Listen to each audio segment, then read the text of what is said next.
up to 50% வரை தள்ளுபடி. S, நம்ம பாண்டிச்சேரி நேரு ஸ்ட்ரீட் ரவி கலர்ஸ்ல இப்போ அதிரடியான ஆடி தள்ளுபடி ஸ்டார்ட் ஆயிடுச்சு. ஜஸ்ட் 999க்கு 4 குர்தீஸ் 899 வர்த் உள்ள இந்த ஜிவாமி ஷேப் பேக் இப்போ உங்களுக்காக ஜஸ்ட் 399 தான். 399க்கு 2 லெகின்ஸ், ஆங்கிள் லெகினும் இருக்கு, ஃபுல் லெகினும் இருக்கு. பிராண்டட் இன்னர் வேர்ஸ்ல ஜஸ்ட் 100 and 200 தான். இங்க டி-ஷர்ட், ட்ராக் பேண்ட், ஷார்ட்ஸ் எல்லாம் ஜஸ்ட் 100 to 200 தான். விமென்ஸ்க்கான நைட் ட்ரெஸ், ட்ராக்ஸ் இது எல்லாமே கிளியரன்ஸ் இல்ல ஜஸ்ட் 100 ல இருந்து 250 வரைக்கும் தாங்க. முக்கியமா நம்ம வீட்டு கிட்ஸ்க்கு கிளியரன்ஸ் இல்ல ஜஸ்ட் 100 ல இருந்து 200 குள்ளேயே இருக்கு. அது மட்டும் இல்லாம இங்க இருக்கிற A to Z எல்லா கலெக்ஷன்ஸ்க்கும் ஸ்பெஷல் டிஸ்கவுண்ட் இருக்கு. அப்படியே இன்னும் வெயிட் பண்றீங்க? உடனே கிளம்பி நம்ம பாண்டிச்சேரி நேரு ஸ்ட்ரீட் ரவி கலர்ஸ்க்கு வாங்க. அண்ட் மறக்காம இந்த வீடியோவை ஆடி தள்ளுபடியில அசத்தலா ஷாப்பிங் பண்ணணும்னு நினைக்கிற உங்க ஃப்ரெண்ட்ஸ் அண்ட் ஃபேமிலிஸ்க்கு ஷேர் பண்ணிடுங்க. வணக்கம். முக்கிய செய்திகள். புதுச்சேரி முதலமைச்சர் ரங்கசாமி தலைமையில் நடைபெற்ற அமைச்சரவை கூட்டம். பட்ஜெட் கூட்டத்தொடர் குறித்து ஆலோசனை. ஆகஸ்ட் 24ஆம் தேதி துவங்க உள்ள பட்ஜெட் கூட்டத்தொடர். கூட்ட அரங்கில் தற்காலிக சபாநாயகர் அன்பழகன் ஆய்வு. திருச்சிற்றம்பலம் கூட்ரோட்டில் நகைக்கடையில் நூதன முறையில் நடந்த திருட்டு முயற்சி. தங்க காசை மாற்ற முயன்ற பெண் உட்பட 2 பேருக்கு வலைவீச்சு. இருசக்கர வாகனங்களில் ஹெல்மெட் அணியாமல் சென்ற 7 காவல்துறையினருக்கு அபராதம்.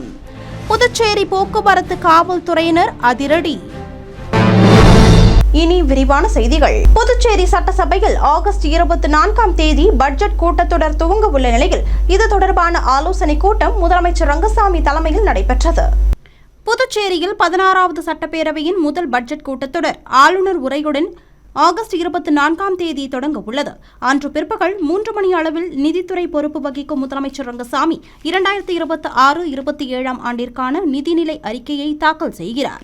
இந்த ஆண்டிற்கான பட்ஜெட் மதிப்பீடு சுமார் 14,300 கோடி ரூபாய் என உள்துறை அமைச்சகத்தால் ஒப்புதல் அளிக்கப்பட்டுள்ளது. இதையடுத்து பட்ஜெட்டில் ஒவ்வொரு அரசு துறைக்கும் மேற்கொள்ளப்பட வேண்டிய நிதி ஒதுக்கீடுகள் குறித்து அமைச்சர் ரங்கசாமி தலைமையில் அமைச்சரவை கூட்டம் நடைபெற்றது. இந்த கூட்டத்தில் உள்துறை அமைச்சர்கள் நமச்சிவாயம், மல்லாடி கிருஷ்ணராவ், ராஜவேலு, சிவக்கொழுந்து, ராஜசேகரன் மற்றும் தலைமை செயலர் சரத் சௌகான் மற்றும் பல்வேறு அரசு துறை செயலர்களும் பங்கேற்றனர். மேகதாது விவகாரம், காவிரி நீர் பிரச்சினை மற்றும் நிரந்தர சபாநாயகர் நியமிக்காதது உள்ளிட்ட பல்வேறு பிரச்சினைகளுக்கு மத்தியில் பரபரப்பான சூழ்நிலையில் பட்ஜெட் கூட்டத்தொடர் ஆகஸ்ட் 24ஆம் தேதி கூட உள்ளது. புதுவை சட்டசபை பட்ஜெட் கூட்டத்தொடர் ஆகஸ்ட் 24ஆம் தேதி தொடங்க உள்ள நிலையில் கூட்ட அரங்கை தற்காலிக சபாநாயகர் அன்பழகன் ஆய்வு செய்தார். புதுவை சட்டசபை தேர்தலில் தேசிய ஜனநாயக கூட்டணி வெற்றி பெற்று ஆட்சியை பிடித்தது. முதலமைச்சராக ரங்கசாமி கடந்த மே மாதம் 13ஆம் தேதி பதவியேற்றார். பின்னர் 2 கட்டங்களாக அமைச்சர்கள் நமச்சிவாயம், மல்லாடி கிருஷ்ணராவ், ராஜவேலு, சிவக்கொழுந்து, ராஜசேகரன் ஆகியோர் பதவியேற்றுக் கொண்டனர். மேலும் தற்காலிக சபாநாயகராக அன்பழகன் நியமிக்கப்பட்டுள்ளார். கடந்த 5ஆம் தேதி அமைச்சர்களுக்கான இலாக்கா ஒதுக்கீடும் செய்யப்பட்டது. ஆனால் இதுவரையிலும் சபாநாயகர் மற்றும் துணை சபாநாயகருக்கான தேர்தல் நடத்தப்படாமல் உள்ளது. இதனிடையே புதுவை மாநிலத்திற்கான 2026-27ஆம் ஆண்டிற்கு 14,300 கோடி ரூபாய் பட்ஜெட் தாக்கல் செய்ய மத்திய அரசு அனுமதி வழங்கியுள்ளது. புதுவையில் வருகிற 31ஆம் தேதியுடன் இடைக்கால பட்ஜெட்டின் கால அவகாசம் முடிவடைய உள்ள நிலையில் அதற்கு முன்பாக சட்டசபையில் முழுமையான பட்ஜெட் தாக்கல் செய்ய வேண்டும்.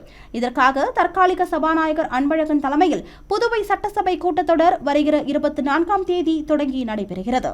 அதன்படி காலை 9:30 மணிக்கு ஆளுநர் கைலாசநாதன் உரையாற்றி அதனைத் தொடர்ந்து மாலை 3 மணிக்கு நிதி பொறுப்பு வகிக்கும் முதலமைச்சர் ரங்கசாமி பட்ஜெட் தாக்கல் செய்ய உள்ளார். மேலும் ஆளுநர் உரை மற்றும் முதலமைச்சர் ரங்கசாமி தாக்கல் செய்யும் பட்ஜெட் உரை நேரடியாக ஒளிபரப்பு செய்யவும் ஏற்பாடு செய்யப்பட்டுள்ளது. இந்த நிலையில் பட்ஜெட் கூட்டத்தொடர் தொடங்க உள்ளதை முன்னிட்டு ஆகஸ்ட் 22ஆம் தேதி காலை சட்டப்பேரவையில் உள்ள கூட்ட அரங்கை தற்காலிக சபாநாயகர் அன்பழகன் நேரில் சென்று ஆய்வு மேற்கொண்டார். அப்போது சட்டசபையில் சட்டமன்ற உறுப்பினர்களுக்கான இருக்கைகள் அமைப்பது, ஒலிபெருக்கி, டேப், ஏசி உள்ளிட்ட சாதனங்கள் சரியாக உள்ளதா என ஆய்வு செய்தார். மேலும் உடனிருந்த சட்டசபை செயலர் தயாளனுக்கு சில ஆலோசனைகளையும் வழங்கினார். இதனிடையே சட்டசபை கூட்டத்தொடரை முன்னிட்டு சட்டசபை வளாகத்தில் பாதுகாப்பு பலப்படுத்தப்பட்டுள்ளது. திருச்சிற்றம்பலம் கூற்றோடு நகைக்கடையில் நூதன முறையில் போலி தங்க காசை மாற்ற முயன்ற பெண் உட்பட 2 பேரை வலைவீசி காவல்துறையினர் தேடி வருகின்றனர். விழுப்புரம் மாவட்டம் வானூர் தாலுகா திருச்சிற்றம்பலம் கூட்ரோட்டில் செந்தில்குமார் என்பவருக்கு சொந்தமான நகைக்கடை ஒன்று இயங்கி வருகிறது. சம்பவத்தன்று செந்தில்குமார் கடையில் இல்லாத நிலையில் கடையின் ஊழியர் ரேணுகா மற்றும் மற்றொரு நபரும் கடையில் இருந்துள்ளனர். இந்த கடைக்கு ஆண் பெண் இருவர் வந்த நிலையில் அவர்கள் தங்க காசு வாங்க வேண்டும் என்று கூறியதை அடுத்து கடையில் இருந்த பெண் ஊழியர் 2 கிராம் தங்க காசை எடுத்து கொடுத்துள்ளார். உடனே ஆண் நபர் தங்க காசை வாங்கி மின்னல் வேகத்தில் அதற்கு பதிலாக போலி காசை எடுத்து வைத்துள்ளார்.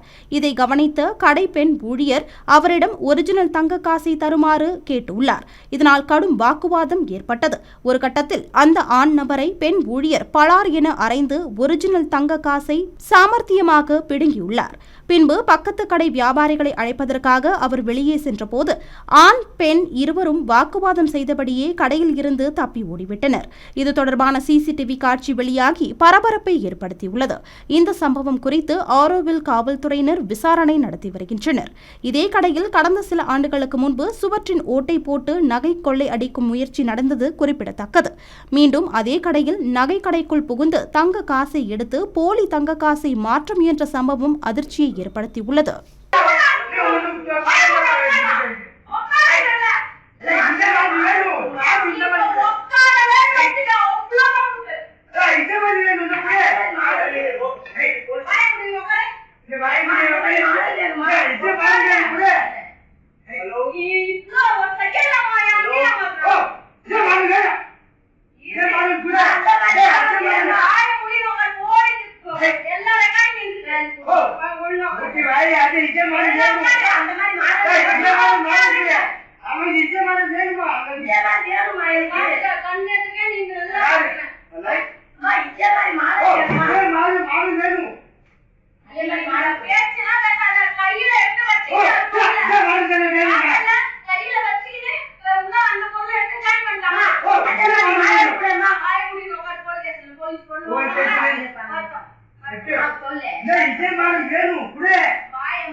புதுச்சேரியில் இருசக்கர வாகனங்களில் தலைக்கவசம் அணியாமல் சென்ற 7 காவல்துறையினருக்கு அபராதம் விதிக்கப்பட்டது.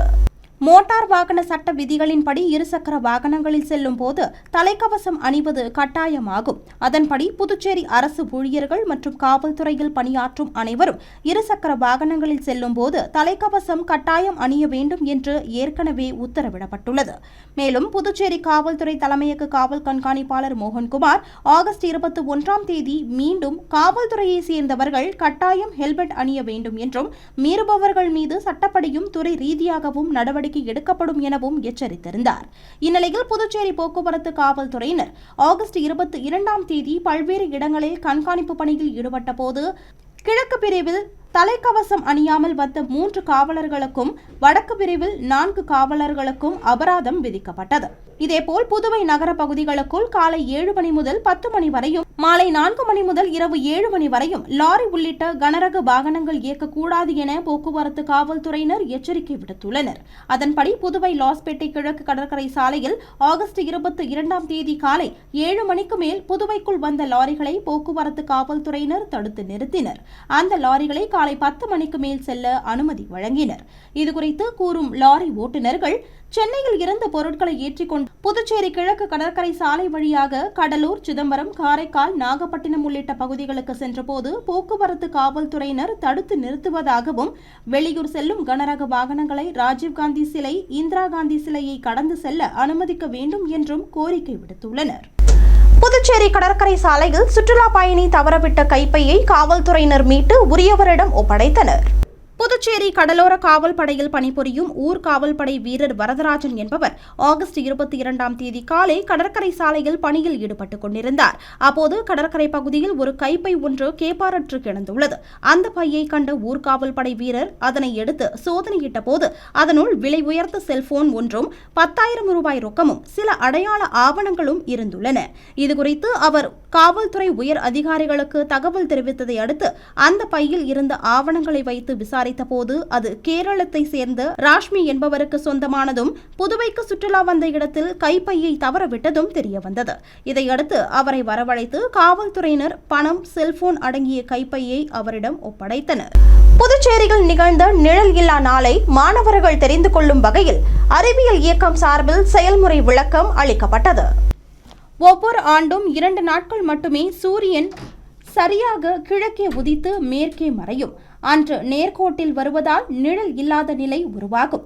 மற்ற நாட்களில் தென்கிழக்கு அல்லது வடகிழக்கு திசையில் உதித்து மறையும்.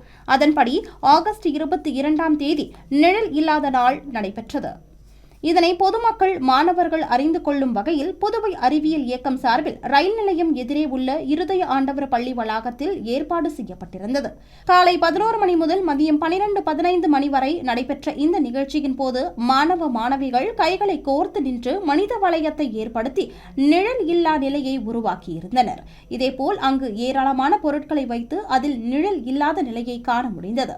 இதனை ஏராளமான பொதுமக்கள் பார்த்து ரசித்தனர். டைம் ஆயிடுச்சா? 12 காலத்துல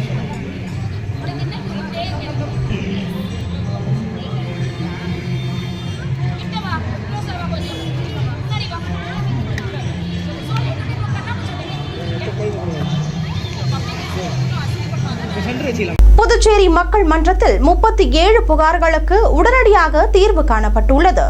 புதுச்சேரி மாநிலத்தில் அனைத்து காவல் நிலையங்களிலும் வாரந்தோறும் சனிக்கிழமைகளில் மக்கள் மன்றம் நடைபெற்று வருகிறது. அதன்படி முத்தியால்பேட்டை காவல் நிலையத்தில் காவல்துறை துணைத் தலைவர் சத்யசுந்தரம் தலைமையில் கிழக்கு காவல் கண்காணிப்பாளர் ஸ்ருதி முன்னிலையில் மக்கள் மன்றம் நடைபெற்றது. இதில் பொதுமக்களிடம் இருந்து நேரடியாக புகார்களை பெற்று உடனடியாக தீர்வு காண அதிகாரிகள் நடவடிக்கை எடுத்தனர். இதேபோல் ரெட்டியார்பாளையம் காவல் நிலையத்தில் சட்டம் ஒழுங்கு முதுநிலை காவல் கண்காணிப்பாளர் கலைவாணன், காவல் கண்காணிப்பாளர் வம்சித ரெட்டி, திருக்கனூர் காவல் நிலையத்தில் காவல்துறை கண்காணிப்பாளர் சுப்பிரமணியன், முதலியார்பேட்டையில் காவல்துறை கண்காணிப்பாளர் ஜிந்தா கோதண்டராமன் ஆகியோர் தலைமையில் மக்கள் மன்றம் நடைபெற்றது. இதேபோல் சைபர் கிரைம் காவல் நிலையத்தில் முதுநிலை காவல் கண்காணிப்பாளர் ராகவ், வடக்கு பிரிவு போக்குவரத்து காவல் நிலையத்தில் முதுநிலை காவல் கண்காணிப்பாளர் திவ்யா ஆகியோர் தலைமையில் மக்கள் மன்ற நிகழ்ச்சி நடைபெற்றது. இதில் மொத்தம் 32 பெண்கள் உட்பட 168 பேர் பங்கேற்றனர். இந்த மக்கள் மன்றத்தில் பொதுமக்களிடம் இருந்து 70 புகார்கள் பெறப்பட்ட நிலையில் இதில் 37 புகார்களுக்கு உடனடி தீர்வு காணப்பட்டது. மேலும் மீதமுள்ள புகார்களுக்கு தீர்வு காண சம்பந்தப்பட்ட காவல் அதிகாரிகளுக்கு அறிவுறுத்தப்பட்டுள்ளது. வேளாங்கண்ணி ஆண்டு பெருவிழாவில் கலந்து கொள்ள பக்தர்கள் புதுச்சேரி வழியாக பாத யாத்திரையை துவங்கியுள்ளனர்.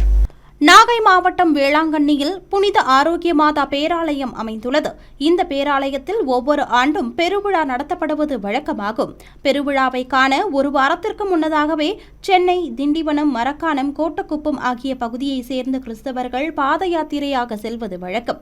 அந்த வகையில் தற்போது ஆயிரக்கணக்கான பக்தர்கள் புதுச்சேரி வழியாக வேளாங்கண்ணிக்கு சென்று வருகின்றனர். அவ்வாறு பல நூறு மைல் பாத யாத்திரை மேற்கொள்ளும் பக்தர்களுக்கு வழி நெடுகிலும் பொதுமக்கள் மற்றும் தன்னார்வலர்கள் ஓய்வெடுக்க இடம், அன்னதானம், தண்ணீர் பாட்டில்கள், பிஸ்கெட் உள்ளிட்டவைகளை இலவசமாக வழங்கி வருகின்றனர். அந்த வகையில் புதுச்சேரியை கடந்து செல்லும் பக்தர்களுக்கு ராஜ்பவன் தொகுதி சட்டமன்ற உறுப்பினர் விக்னேஷ் கண்ணன் பிஸ்கெட் பாக்கெட்டுகள், தண்ணீர் பாட்டில்கள், குளிர்பானங்கள் உள்ளிட்டவற்றை வழங்கினார். மேலும் இனி வர உள்ள பக்தர்களுக்கும் அவற்றை வழங்கும் வகையில் ஏற்பாடு செய்துள்ளார். இனி வருவது புதுவையில் இன்றைய தங்கம் மற்றும் வெள்ளி விலை நிலவரம். இன்றைய தங்கம் வெள்ளி விலை விவரம். புதுவையில் இன்றைய தங்கம் வெள்ளி விலை விவரம் வழங்குபவர்கள் முத்து கோல்ட் ஹவுஸ், பாண்டிச்சேரி. தங்கம் 1 கிராம் 14,950 ரூபாய். இன்றைய தங்கம் வெள்ளி விலை விவரம். வெள்ளி 10 கிராம் 2,640 ரூபாய்.